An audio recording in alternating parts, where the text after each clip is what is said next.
As of right now, we do not know what NetherRealm's next game will be.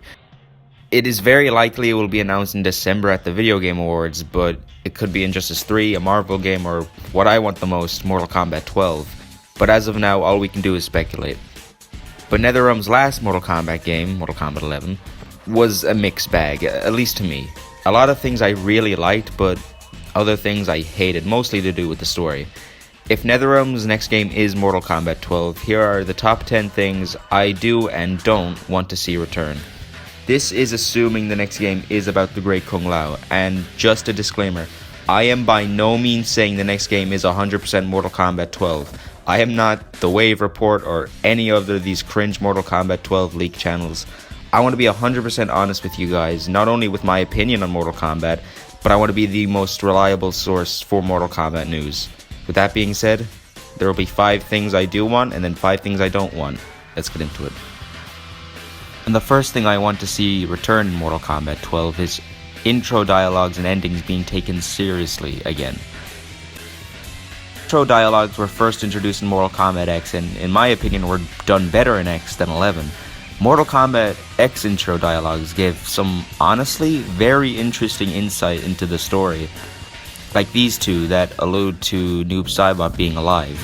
One is between Boraicho and Sub-Zero, in which Boraicho says Noob SAIBOT must remain unfound, which is hinting he could still be alive. And the other is between Sub-Zero and specifically Revenant Kung Lao, in which Kung Lao tells Sub-Zero that his brother calls from him from the other side in the Netherrealm. And one even brings back an old ending from Mortal Kombat Armageddon with a mirror match between Shinnok, which I'm not going to get into because I don't like repeating myself. We don't get anything like this in 11. They're all just jokes or cringe or things that just didn't happen, like one of Kung Lao and Jax's intros where they say Jax gave Reptile an acid bath in the Deadpool for some reason. I want to see the intro dialogues that were seen in X return for 12. As for the endings, every character ending in Mortal Kombat 11 is more or less the exact same. They're all just the characters getting the hourglass and making their own timeline. In Mortal Kombat X, it actually gave possibilities for what could happen in the next game. Ermac's ending is a perfect example of this. In Ermac's ending, he's wandering around one of Shao Kahn's old abandoned fortresses until Shang Tsung returns and drains him of almost all of his souls contained within him. This hinted at Shang Tsung's return, and with Ermac not returning for Mortal Kombat 11, it just made it seem more legit, but of course this went nowhere. There were also multiple endings suggesting that Raiden would declare Mortal Kombat on Outworld, but this time as the aggressors, which is a really interesting concept. I want to see endings that are actually interesting and hint at what could happen in the next game. And the next thing I want to see return for Mortal Kombat 12 is to actually follow up on the last game. No Mortal Kombat game so far has actually followed up on what happened in the previous, at least in the NRS era. Mortal Kombat 9's ending showed that Quan Chi would help Shinnok return and take over Earthrealm in the next game. Mortal Kombat X kind of followed up on this for the first chapter, and then dropped it for most of the game and then focused on the Combat Kids. And then Mortal Kombat X ended with Dark Raiden sending a warning to the Revenant Liu Kang and Kitana, saying that he will not be defensive anymore and will eliminate anyone who threatens Earthrealm. This set up Dark Raiden as the main antagonist who would be at war with the Netherrealm or something. And Mortal Kombat 11 followed up on this by killing off Dark Raiden right at the beginning of the story and replacing him with the worst villain in Mortal Kombat history, Kronika. And I just hope Mortal Kombat 12 doesn't just have Liu Kang mess up time again and somehow we're back to the Mortal Kombat 2 characters. This game needs to focus on what the last game set up and go with it throughout the game. Number 3, the meter system. The meter system was first introduced in Mortal Kombat 9 and returned in Mortal Kombat X, but of course didn't for Mortal Kombat 11. You have 3 bars that develop throughout the match. You can use 1 to amplify a move, 2 to perform a breaker, and all 3 to do an X-ray move. It wasn't much, but it added a lot of strategy to the game. In Mortal Kombat 11, you can just use breakaway to get out of taking damage. Imagine that. Imagine getting punished for successfully countering your opponent or starting a combo. You get punished for your skill and your successful read. It is so frustrating getting spammed with grabs, pokes, and uppercuts, and then when you get close and you can start doing damage, the guy just breaks away. And yes, I'm aware about Armor Breaker, but most of the time they don't even work. I think all of us as a community can agree that Breakaway should never come back in any Mortal Kombat game ever. That just doesn't need to happen. Number 4, the dark aesthetic. Mortal Kombat's dark aesthetic has been absent from the franchise since Armageddon. Midway's 3D Mortal Kombat games perfectly encapsulated what Mortal Kombat was all about. Merciless, ruthless, unforgiving, and brutal. Yes, Mortal Kombat X was pretty dark, but they did that to the point where it was just kind of cringe, and they did it perfectly in the 3D games. I won't be discussing this too much because I am actually planning on writing a video essay about the subject after I finish the first 2 I have planned. Mortal Kombat's dark aesthetic was in my opinion one of the best part of the series and was one of the reasons the 3D era games did so well, at least in my opinion. Finally, number 5, NOOB SAIBOT. NOOB SAIBOT is tied as number 1 for my favorite Mortal Kombat character of all time. I think everyone can agree that we all heavily felt his absence along with Reigns in Mortal Kombat X.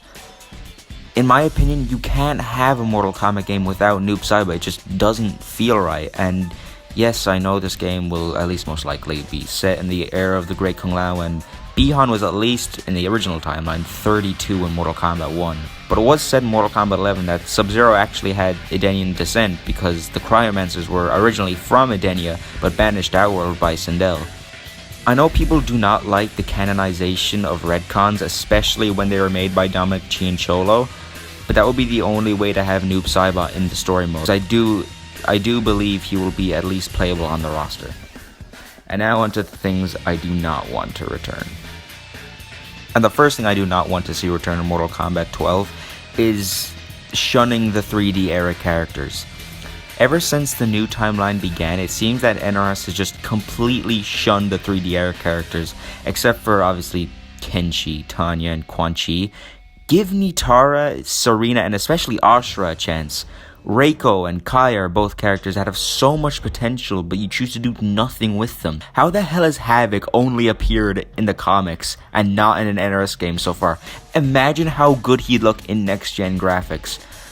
And the term 3D era character, to me at least, doesn't necessarily refer to characters that were just introduced in the 3D era. In my opinion, the term 3D era character refers to the characters that NRS have just completely shunned and refused to bring back. Kintaro, Motaro, Striker, and even Smoke might as well have just been introduced in Deadly Alliance because they're treated exactly the same, and they just bring back the trilogy characters except those. We've seen the trilogy characters time and time again, and we know they're great, we know they're awesome. And we know the 3D characters aren't the best or the most popular, but they don't even put in the time or effort to make them great. I swear, if Havoc's not in Mortal Kombat 12, I don't know what to say, man. Number 2, unnecessary retcons. Unnecessary retcons are the worst when you're a fan of the story like me. In Mortal Kombat 11 alone, they retconned Cabal, Scarlet, Shao Kahn, and the worst one by far, Sindel. I won't go into the Sindel retcons too much because there's a lot to talk about there, and besides, the Fourth Snake has made an entire playlist discussing it. Cabal's retcon doesn't even make logical sense. If he was evil and was a black dragon, then why was he plucked from time where he was working with Stryker during the invasion? Scarlet's retcon is the only one I like because in my opinion it makes her more unique.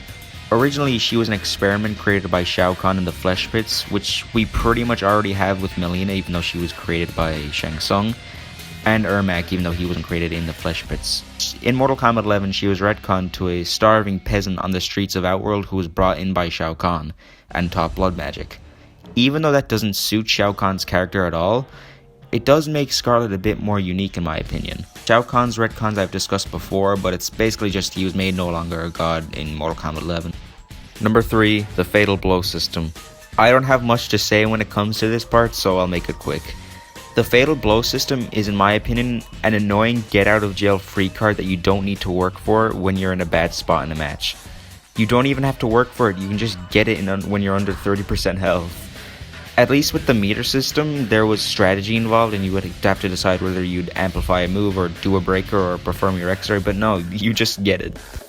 Number 4, characters seen in the story but not playable.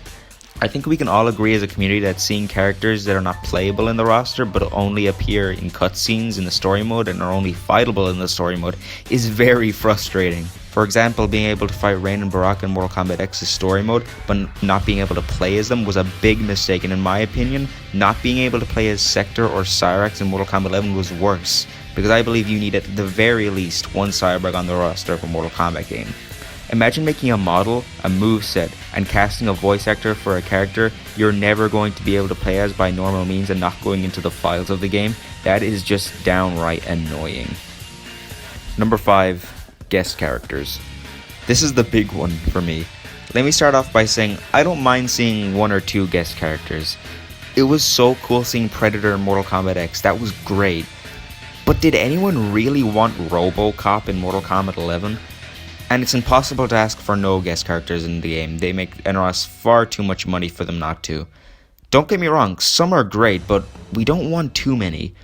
1 or 2 is fine, but don't fill the DLC and combat packs with guest characters you're picking over the Mortal Kombat characters that people want to see return. They're called guests for a reason, and in the process you're insulting hardcore Mortal Kombat fans like me and a whole lot of other people. Don't get me wrong, Ash Williams or Michael Myers in Mortal Kombat 12 would be so cool to see.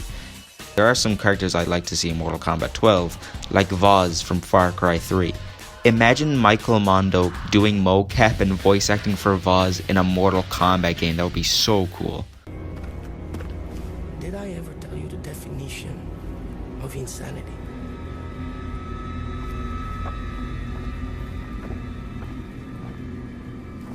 Oh, Jesus. No. Oh, fuck you! And so that's about it. Again, I must say Mortal Kombat 12 is not confirmed to be the next NRS game. As well, my video essay on the original timeline lore will be put on hold for a bit because I am actually working on a different video essay that needs to be finished first. Please like and subscribe, it helps this channel way more than you would imagine. Make sure to follow me on Twitter, and thank you so much for watching this video, and I will talk to you all later.